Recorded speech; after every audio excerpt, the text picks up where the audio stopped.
আমরা আগের ক্লাসে বচনের গঠন সম্পর্কে আলোচনা করেছিলাম। সেখানে বচনের যে চারটি অংশ, পরিমাণক, উদ্দেশ্য, সংযোজক এবং বিধেয়, এই চারটি অংশের কথা আমরা বলেছিলাম।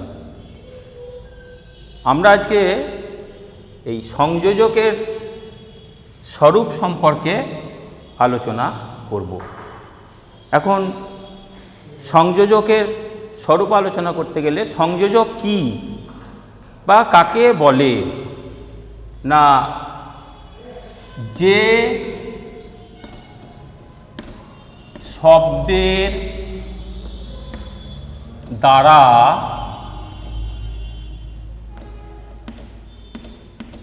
উদ্দেশ্য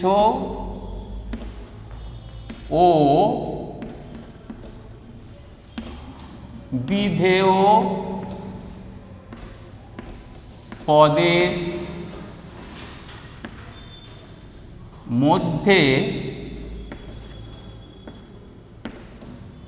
সম্বন্ধ স্থাপন করা হয় তাকে বলে সংযোজক।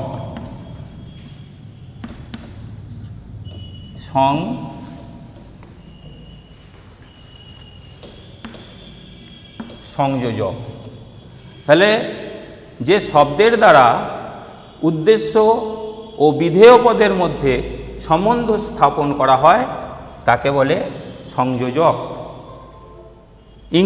ইংরেজিতে একে বলে কপুলা। ইংরেজিতে কে বলা হয় কপুলা। কপুলা, এই কপুলা শব্দের অর্থ হচ্ছে যে এর অর্থ কি না যা একটিকে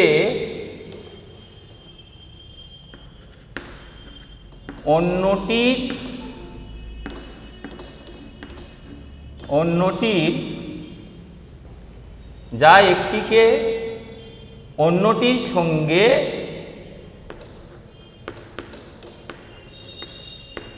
যুক্ত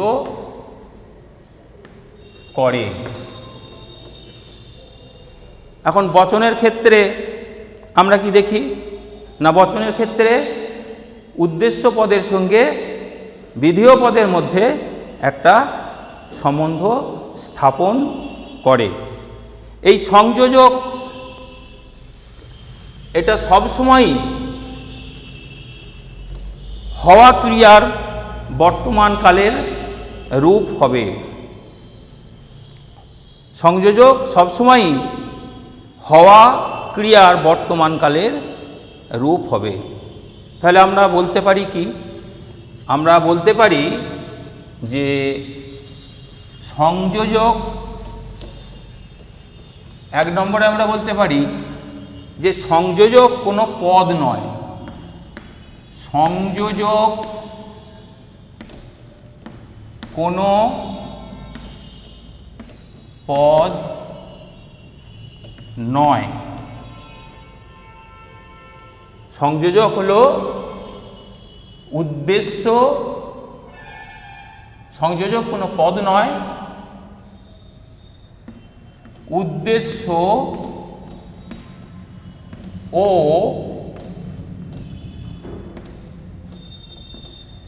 বিধেয়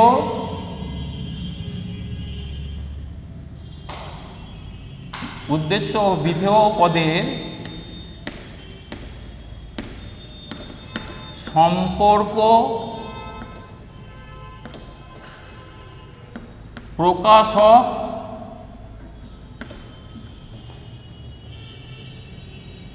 একটি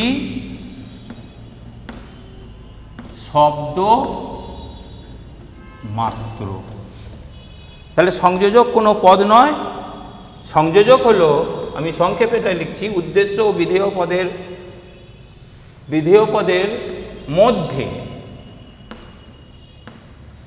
পদের মধ্যে সম্পর্ক প্রকাশক একটি শব্দ মাত্র। 2 নম্বরে আমরা বলবো যে সংযোজক সবসময় হওয়া ক্রিয়ার বর্তমানকালের রূপ হবে। সংযোজক হওয়া ক্রিয়ার বর্তমানকালের রূপ হবে। সংযোজক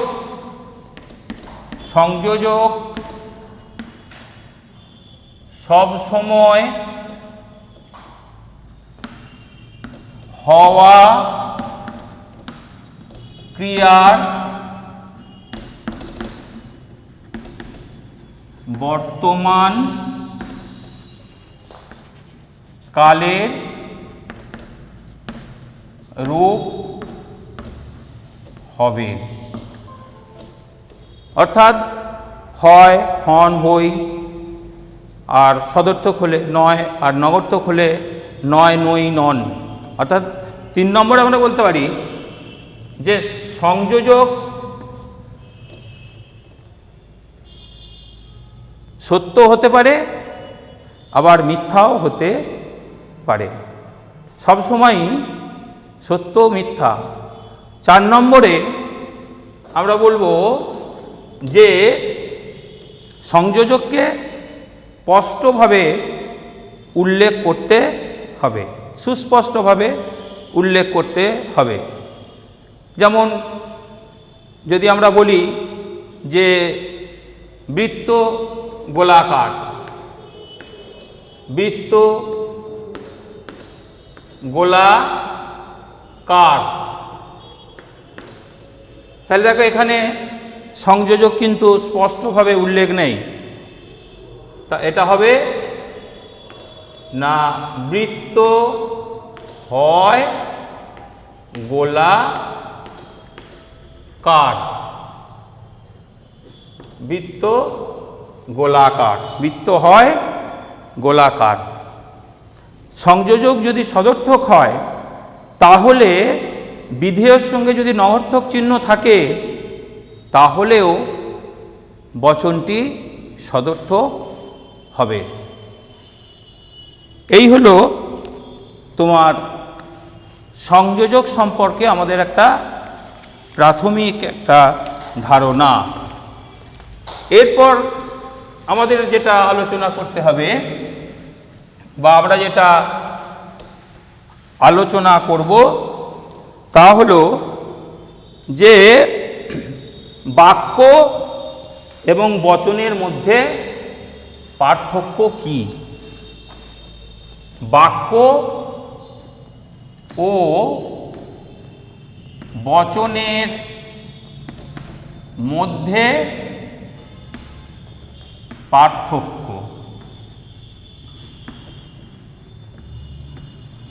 বাক্য ও বচনের মধ্যে পার্থক্য আমরা প্রথমেই যদি বলি যে বচন মাত্রই ব্যাকরণগত বাক্য, কিন্তু ব্যাকরণগত বাক্য বচন নয়।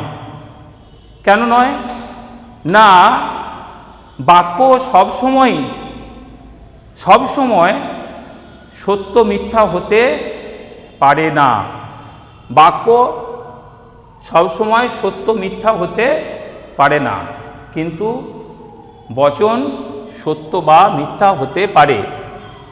বাক্য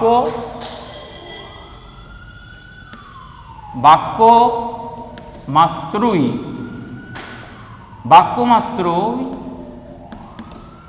সবসময়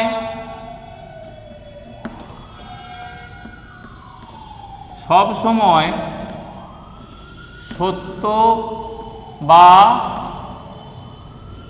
মিথ্যা হতে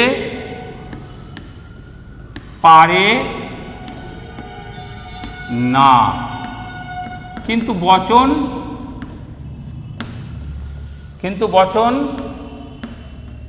সত্য বা মিথ্যা হতে পারে। 1 নম্বর, অর্থাৎ বাক্য এবং বচন এদের মধ্যে পার্থক্য। বাক্যের ক্ষেত্রে দেখো আমরা দেখেছি দুটো অংশ থাকে। আমি সংক্ষেপে এগুলো লিখছি, পুরোটা লিখছি না বোঝানোর জন্য। তাহলে বাক্যের অংশ কি? দুটি অংশ। বাক্যের দুটি অংশ কি না? উদ্দেশ্য এবং বিধেয়। আর বচনের কটি অংশ? বচনের 4টি অংশ। 4টি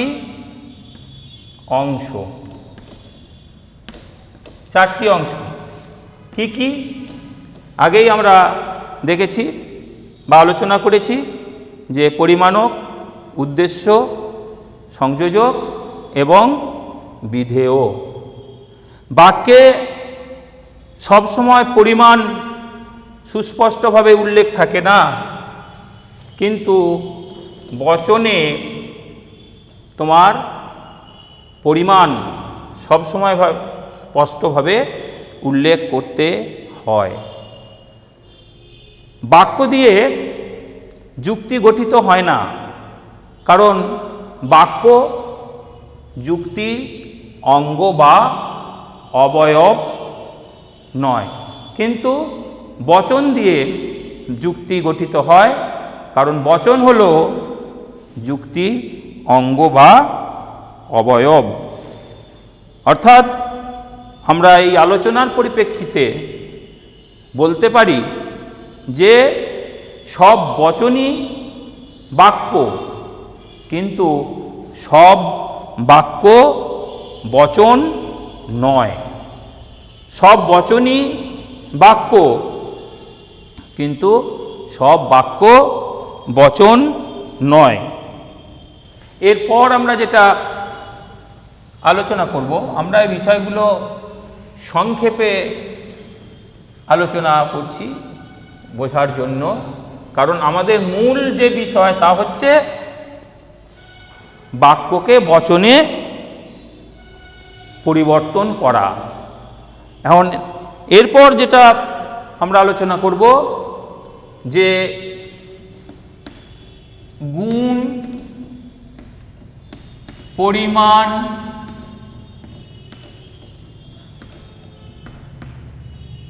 এবং সম্বন্ধ অনুসারে বচনের শ্রেণী বিভাগ।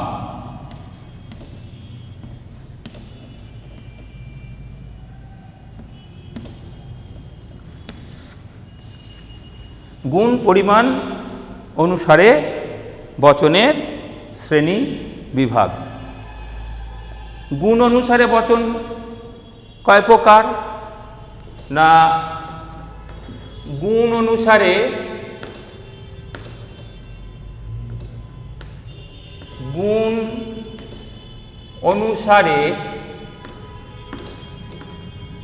বচন দুই প্রকার। গুণ অনুসারে বচন দুই প্রকার। কি না? সদর্থক আর নঙর্থক।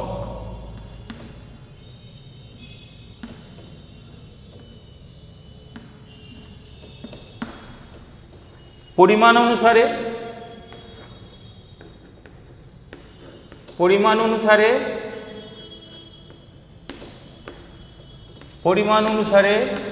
বচন দুই প্রকার।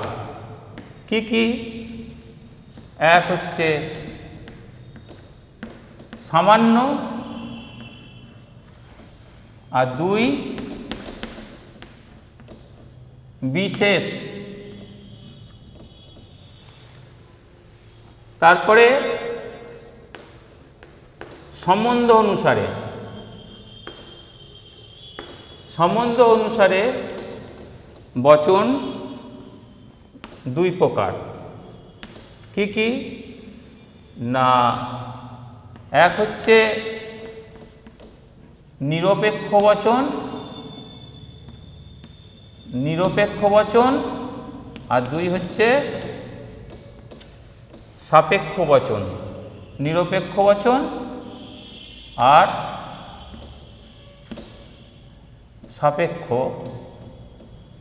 সাপেক্ষ বচন।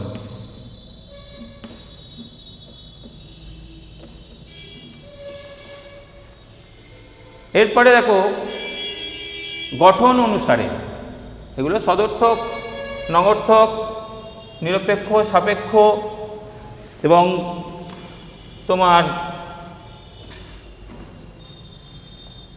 4 নম্বরে গঠন অনুসারে 2 প্রকার। এক হচ্ছে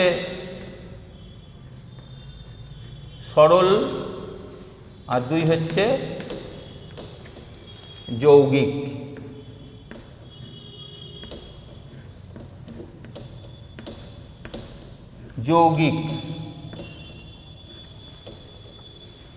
সরল এবং যৌগিক। 5 হচ্ছে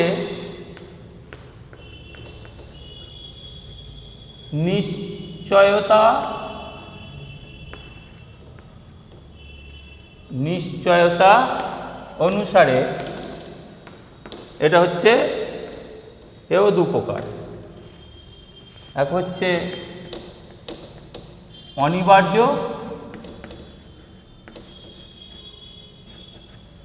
আর 2 হচ্ছে নির্দেশক।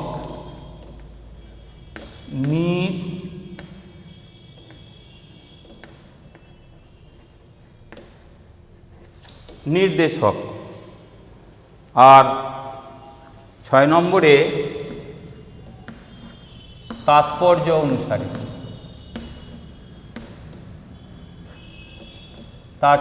অনুসারে 2 প্রকার।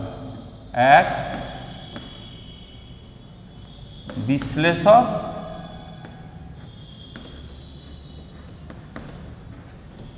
আর 2 হচ্ছে তোমার সংশ্লেষক।